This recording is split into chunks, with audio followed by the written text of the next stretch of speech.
Let's get back to our big story now. Polls in Harris County open in about 30 minutes for the third day of early voting. So far, we've seen record turnout both days, but it hasn't come without a fight. Now drive-through voting is sparking a big debate in the Houston area. Janelle Fort has more.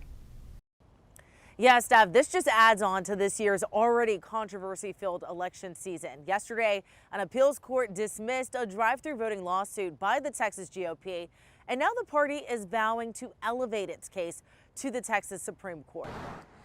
The Texas Republican Party argues that it's illegal to allow expanded curbside and drive-through voting to everyone, but Harris County election officials say that's yet another attempt at voter suppression. The county released this PSA showing voters how to use the drive-through polls hours after the appeals court made its decision. Harris County Clerk Chris Holland says more than 11,000 voters cast their ballots from the comfort of their car yesterday, and it's quickly becoming one of the most popular ways to vote. It limits people's exposure to each other mid-pandemic while also allowing them to vote in person. That lawsuit was frivolous, it was ridiculous, and the judge recognized that by summarily dismissing it this morning. And so we're excited to continue this option.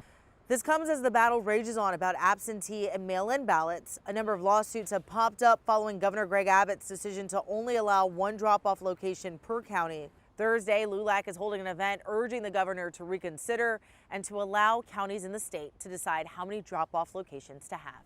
Back to you. All right, Janelle Ford, appreciate the report this morning. Well, we are about to start day 3 of early voting in Texas. Here are 3 things to know about this morning. Number 1, Harris County saw yet another day of record-setting voter turnout with more than 114,000 people casting their ballots in person yesterday. All right, let's get to number 2. Fort Bend County is still trying to figure out who failed to make sure the voting machines were set to turn on. They were initially set to turn on next Tuesday when early voting usually starts. Reminder, early voting in Fort Bend County is from 8 a.m. until 7 p.m. this week. And number 3, nearly every eligible voter in Travis County, where Austin is, has registered to vote. That's officially 97% of voters there. Statewide, nearly 650,000 people have voted in Texas's 10 largest counties since early voting started. And remember, KHOU has everything you really need to know before you vote. You can find a Texas Voter Guide on KHOU.com or text that word right there on your screen, VOTE, to 713-526-1111. We'll send you a link with more information. Let's get out now live to Washington, D.C., where today senators will take their first vote on Supreme Court nominee Amy Coney Barrett. That vote comes just 19 days before Election Day. Meanwhile, President Trump and Joe Biden will hold separate town halls on a night they were supposed to debate. Laura Podesta has the latest.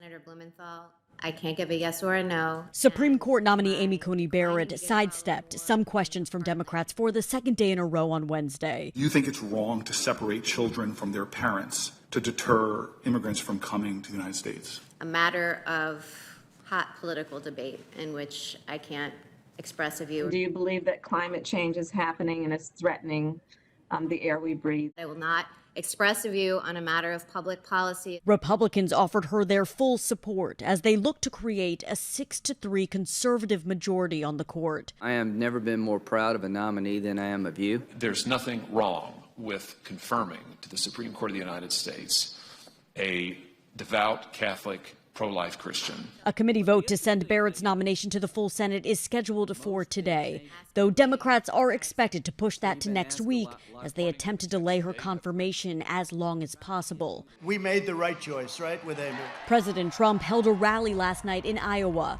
where our CBS News Battleground tracker shows he's tied with former Vice President Joe Biden. Get the hell out to vote, because if I don't get Iowa, I won't believe that one. The trip drew criticism due to a recent surge of coronavirus cases and hospitalizations. To hold a rally is beyond selfish when you're putting that many lives at risk. The second presidential debate was scheduled for tonight, but was canceled after the president tested positive for COVID-19 and then refused to debate Biden virtually.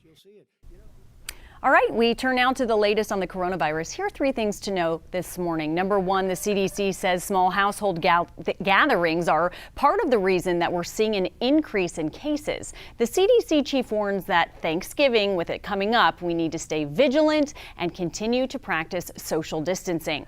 Number 2, the idea of herd immunity will do more harm than good. That information comes from a letter sent to the White House that was written and signed by 80 different researchers. The president's administration administration pushed the notion, but researchers say it would allow healthy people at low risk to be infected.